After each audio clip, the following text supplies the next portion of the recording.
Kasih karunia dan damai sejahtera Allah Bapa kita dan anaknya Tuhan Yesus Kristus menyertai saudara.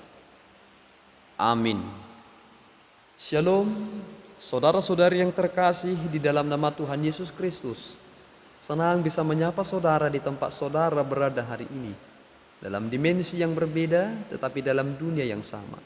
Sebagai insan yang diciptakan untuk Tuhan. Sebelum kita melakukan rangkaian aktivitas kita pada hari ini, marilah kita mengawalinya dengan mendengarkan firman Tuhan. Shalom, selamat pagi. Pembacaan ayat harian pada pagi hari ini yang diambil dari Yesaya 41 ayatnya yang ke-14 yang berbunyi, "Janganlah takut hai si cacing Yakub, hai si ulat Israel, akulah yang menolong engkau, demikianlah firman Tuhan. Dan yang menebus engkau ialah yang Maha Kudus, Allah Israel. Demikian firman Tuhan. Amin." 1 tahun 365 hari. Dan ternyata dalam Alkitab terdapat 365 kali dikatakan jangan takut. Orang berkata bahwa ketakutan itu adalah natural, dan itu benar. Tetapi tidak boleh manusia itu menjadikan ketakutan itu sebagai alasan utama dan menjadikan itu sebagai sorotan utama. Karena Tuhan selalu berkata, jangan takut, jangan takut, jangan takut, jangan takut. Karena ternyata saudaraku yang terkasih, tokoh dari psikolog berkata, 90% dari ketakutan manusia tidak pernah terjadi. Ketakutan itu memang membuat kita semakin tidak optimal dan tidak optimis dalam kehidupan ini. Mengapa banyak orang gagal menjadi orang yang besar? Karena ketakutan mereka membatasi kemampuan mereka. Mengapa ada orang yang tidak dapat melakukan hal-hal yang luar biasa? Karena ketakutan mereka melebihi dari apa yang telah mereka persiapkan. Sehingga ketakutan tidak menjadi hal yang mendukung dalam segala persiapan. Dan itulah yang dinyatakan kepada bangsa Israel. Malahan mereka disebut sebagai cacing Yakub. Dan dikatakan ulat Israel. Cacing, ulat menjadi binatang yang paling lemah. Tetapi meskipun mereka menjadi binatang yang lemah, tetapi Tuhan lindungi mereka dengan cara Tuhan bekerja. Ada ucapan yang dikatakan oleh orang Batak ketika mereka memberikan upasa atau dua berkat permohonan kepada orang yang menerima pemberkatan atau acara lainnya. Mereka berkata demikian, "Mesita batua perlingguman ni siborok, debata silihotua, horas mahita di paroro."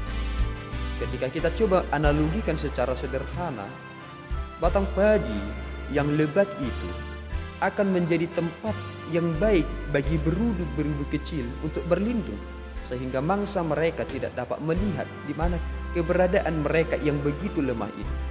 Dan ketika kita posisikan pribadi kita sebagai orang yang lemah, kepada siapakah kita dapat berlindung dalam kelemahan kita? Ternyata kita harus berlindung kepada Tuhan.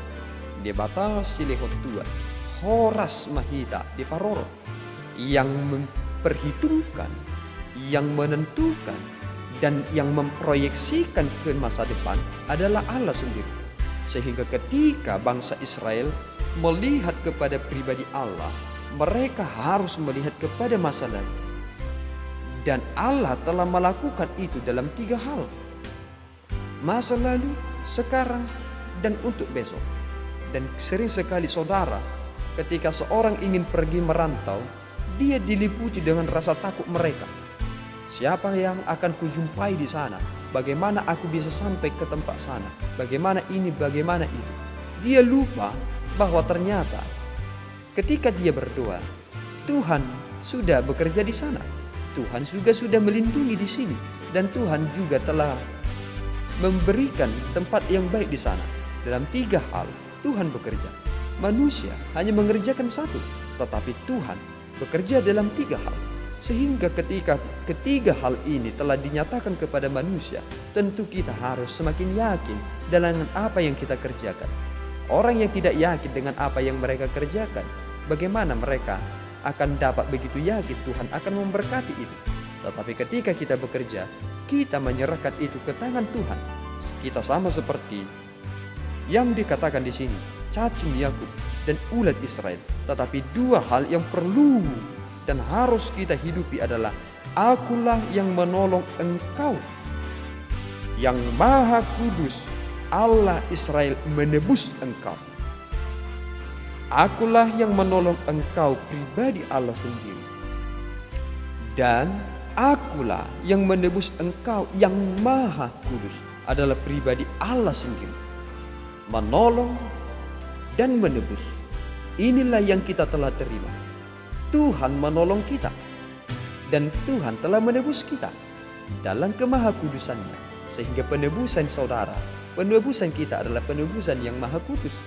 Sehingga kita tidak boleh mengesampingkan anugerah yang telah kita terima di dalam Kristus dengan cara apapun. Sehingga ini tidak menjadi kontras dalam kehidupan kita.